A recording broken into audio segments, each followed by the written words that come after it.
तो मैं आपको आज बताऊंगी कि सीटेट का आंसर की तो आ गया है, पर आपको आंसर की अपना चेक कैसे करना है।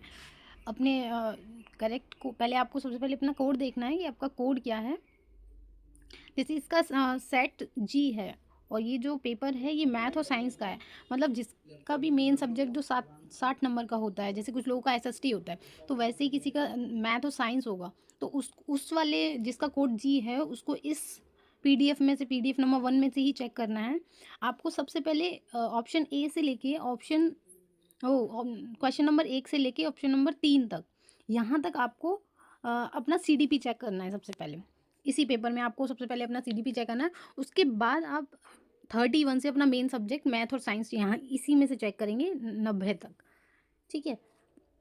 और हाँ, मैं इसका मतलब वो बता देती हूँ कि इसका नीचे क्या मतलब होता है। यहाँ ए जो लिखा हुआ है, ए का मतलब है अगर यहाँ आपके जैसे ये जो क्वेश्चन नंबर 90 है, यहाँ आंसर में लिखा हुआ है इसका आंसर 3 है, तो अगर इसकी जगह यहाँ ए बना होगा तो वहाँ ए का मतलब ये है कि आप अगर आपने ऑप्शन ए और 2 में से कोई लगाया है तो आपको नंबर मिलेगा।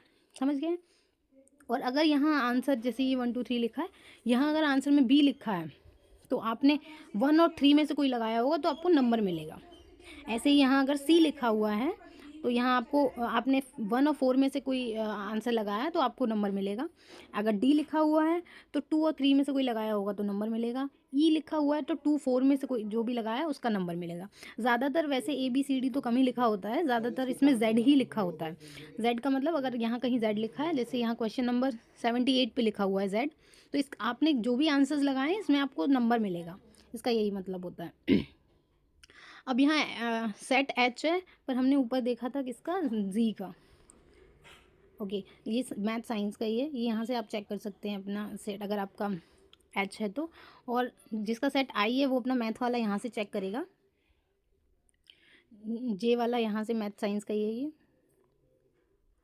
और ये जिसका सेट नंबर जी है, ज़्यादातर लोग एसएसटी को चूज़ करते हैं इसमें, ज़्यादातर लोगों के पास एसएसटी होता है। तो सोशल साइंस वाले जिसका सेट जी है, यहाँ 1 से लेके 30 तक आपको अपना सीडीपी चेक करना है।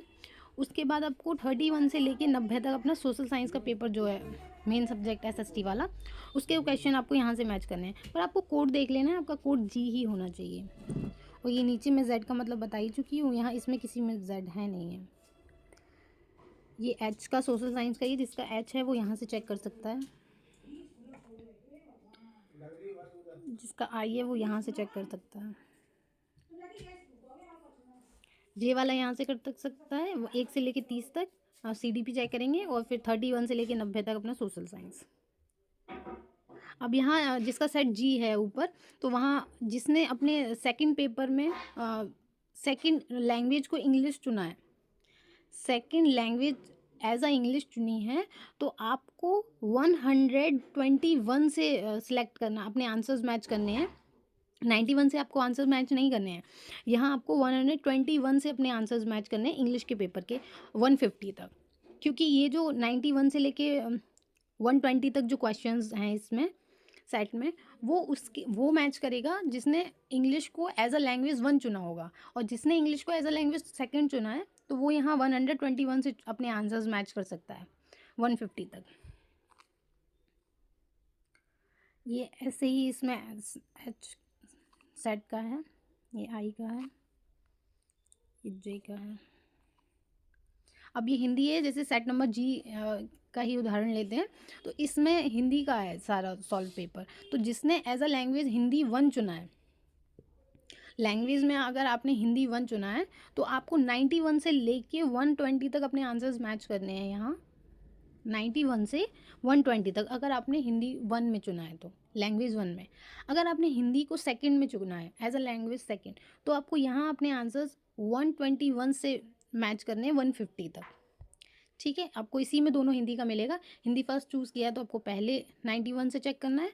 अगर आपने सेकंड में चुना है तो 121 से आप अपने आंसर्स यहाँ से मैच कर सकते हैं। आई होप आपको समझ में आ गया होगा।